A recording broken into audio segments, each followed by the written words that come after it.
Hi everyone, happy Sunday. I thought I'd come on here and just give you a little bit of a introduction to my husband because he's home and he had kind of a wild adventure last night. Yesterday actually, left in the morning to go across the bay with his boat, and I just thought I'd interview him a little bit so you can meet him and get to know what my life is like with my husband. Okay, so I won't say too much. I'm just going to turn the camera around so you can meet him. Say hi, honey. Hey. So there's my husband. And Tim's from Minnesota, and he's very hardy. Minnesota. What do you think of the weather here in Homer, Alaska, Tim? Well, it's a lot more mild than Minnesota. Minnesota's been getting, I think they had 2 to 3 feet of snow for most of the state. But then, it would snow a foot, and then it would get really, really cold, like 20, 30, 40 below, even 50 below wind chills. And school would be closed for a day or two, and then it would warm up and snow another foot. And yeah, it's way more mild here. I think generally speaking, it's hardly been below freezing for a month. Yeah, right. So, but it did get cold because my bay that I have my trap right. line in froze. Right, and so we wanted to tell that story. So what happened yesterday? So Tim's been taking the boat out, and our boat has no heated cabin. Because What's that? Like, nobody in Minnesota has that. But here in Alaska, we have weather conditions that would be conducive to having a heated cabin, right? I mean, what happened to your windshield going over? Y'all are spoiled. Y'all are, just used to, well, your lakes freeze and ours are open water. So tell about last night. What happened? Because the ocean is salt, so it doesn't freeze. But we do have water that come off the mountains. So. Well, yeah, up in the heads of the bays where there's lots of streams flowing down out of the mountains, there's a lot of fresh water that comes down. Right. And I think it separates from the salt water. It sits on top, and then it freezes. Right. And then the tide goes out, and if there's a little ice, the ice goes out with the tide. But if it freezes short of shore, right, then it's kind of stuck there. And so the tide goes out, and it just sinks down and sits on the ground. And then the tide comes back in, and it floats back up. Right, right. So it's sort of a broken appearance, but it keeps getting thicker and thicker and thicker. So I had to break my way in 2 miles or more yesterday with my boat, using it like a battering ram. Into the ice. And again, you guys, this is because he's from Minnesota and he thinks it's warm. Well, this is what we do. But the conditions are dangerous here. So here's his little video. Well, this is not good. Yeah, so that's all iced in. And I don't know, you can't see it because it's off of another cell phone. But those are seals. The dark spots on the water or on the ice over there, that's a bunch of harbor seals. There was probably 20 of them. Yeah, so those are some seals. You cut it off right there. The ice. Can you get to the section where you're battering through the ice? So that means the ice is strong enough to support. So just give you a hint of what Tim's doing here. So he's wanting to get into the edge of the land, but it's all iced in. So he's taking his boat, and then he uses the boat to get himself in by crunching through the ice. So let's just see. Okay. Busting ice in Alaska, baby. So he's busting right through this ice, and again, it's a battering ram. yeah. I've come a long ways. I hope you guys can hear this because it's pretty interesting. So far, so good. All right, so if you want to just turn that off there. So Tim, what happened? You got into the ice, right? You got in. Yeah, well, I got in and I checked 3 wolverine traps. Okay. And my goal is to catch wolverine, and I already caught my wolverine. It was unbelievable. I'm really proud of you. Caught a wolverine in 10 days, which is amazing. And then so now my goal is... I've never seen one, so it's very amazing. My goal is to catch a wolf. Okay. And I have all these wolf sets, but they're 2 miles back in the ice, and then to get on shore, and then have to go in another half mile or more on foot. And and the tide is swinging 19 feet yesterday. Right. So And this is huge, you guys. 19 feet. So just picture how far that is. Yeah, like Sam's if in you have the a window. Suburban, it's longer. Standing on end, it's longer than that. That's how much the water is going to change in 6 hours. Right. So, so- what happened to your boat? Well, I put my boat. I kind of figured I might have some trouble, but I figured I'd deal with it when I got done working. I figured I might have to deal with something because I've never anchored my boat in the middle of the ice before. Right.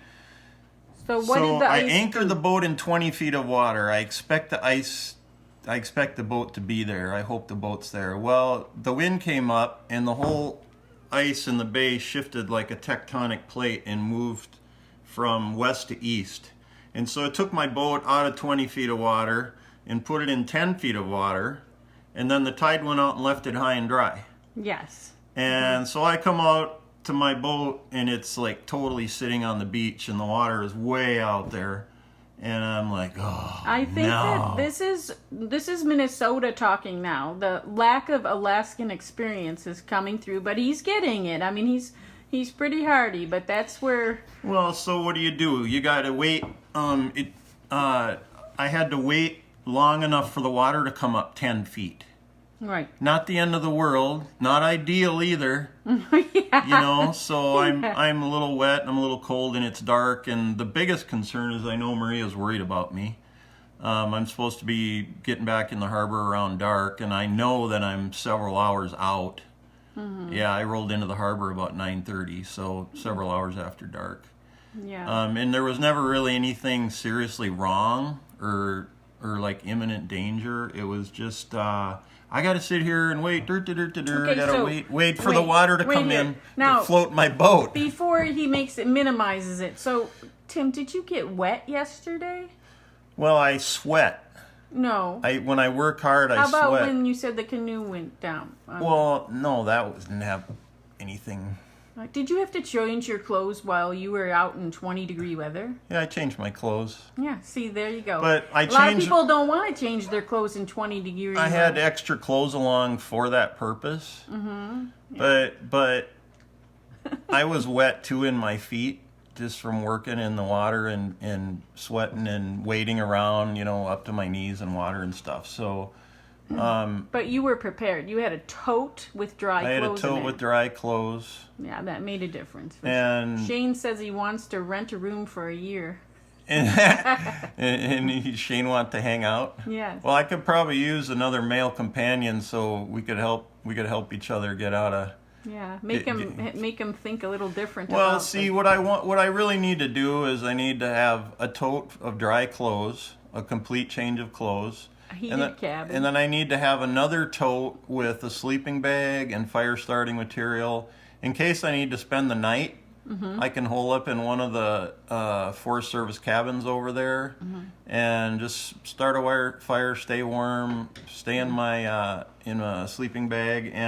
But I need a little way to call Maria and say, "Hey, babe, I'm fine." Yeah, that would Yeah. be nice. I Those- have all my prayer ladies praying for you, like hoping. There's you could get me that for my birthday. That's coming right up here. It's Yeah. about $400, I think, and I'd be able to text, send Maria a text from anywhere over there in the Kenai Mountains, no matter how far away. I'd be able to say, "Hey, babe, here's what's going on." Like last night, Kinda like I'd a have been, sat "Hey, phone. babe, no worries. My boat's beached. I estimate the tide will float me at 9:30, and I'll be back in the harbor at 10:30, and no worries, But without that, she's sitting over here, Yes. left to her imagination, which probably goes wild. So Well, we had a plan that if he wasn't home, you would be finding a cabin in somewhere that's deserted over there. Yeah, which which is she kind of needs- a hope come true. she needs to think more not like, "Oh my God, he's dead" or something horrible's happened, but he's just delayed. He's having a little trouble, and he's working it out, because that's what I always do. I've been doing it 53 years. Yeah, you are. Ask pretty- my mom. yeah, so. ever since you were little. Yep. Yep, so this is my husband and his life here in Alaska. I think he's enjoying Alaska. I think it's been a challenge, and it's making him work out more than he has because of the conditions. I think he's getting kind of buff little buff there. What do you think? I've definitely been working harder and probably working harder and eating less. But I'm sure feeling it today because literally I was wet and I knew if I sat idle I'd be cold. So I just marched up and down the beach. March. Did jumping jacks, stayed warm. Yeah. Lots of hiking, lots of lifting and carrying. And so yeah. I did a lot of praying. Today I could trap today. I have another chunk of my trap line that needs some attention, but I'm like, nah, I'm staying home and having a recoup. So when you came across the bay in the dark back to come home, Oh, that was not fun. tell us about that. Well, National Data Buoy Center is the site I use, and they're usually pretty good on the marine forecast, but they've been really botching it lately. You know, if they say 2-footers, it's 4-footers, and if they say 4-footers, it's 6-footers. And anyway, I was supposed to come home last night in 2-footers, but there's no way the wind can be blowing 20 knots out of the east. So the whole length of this bay that's back behind me, there's no way it can be blowing 20 miles an hour out of the east for that whole wind tunnel and then have 2-footers. It's absolutely no way. Okay. So yeah, I came home in 3 to 5-footers, varying In the dark. So that's like up. the boat goes up on a crest of a wave, comes down, bam! And I'm like, oh, my spine is getting compressed little by little. Yeah. And I need Maria and some essential oils to get me feeling better. Yeah, it was not a fun trip home. Yeah. What's usually a 20-minute run, probably 45 minutes to an hour to bang my way across there. That's right. And I never felt like I was in imminent danger. It's just more like, oh, this is really a pain in the butt, and it's going to take a while, and so I'll get there, you know. Yep. Hi, everybody. So thank you all, everyone who knew that Tim was out and not back by dark. All of you who prayed, thank you so much for that. And we really both appreciate the fact that we have a support system out in the net that cares about us. Especially you. I do, and I appreciate my essential oils. I used a lot of oils last night. So it's all She good. was so exhausted. Oh, wait, I'll turn it around. Oh, I was going to say she was so exhausted last night from her emotional turmoil of me being gone that I got home and I was begging for some comfort. I didn't get any because she was snoring. It's really true. I took on these peaceful oils to try to help me. And I mean, once I knew he was in a hot bath and fine, I was like, that's it. Good night. I was in the hot bath and I was like, Maria, are you going to put some of that stuff on my low back? I need that. And she's like, I'm like, it's too late. It's too late. All right, let's close this up. Bye, everybody. Thank you for your prayers and getting to know Tim. Bye, everyone.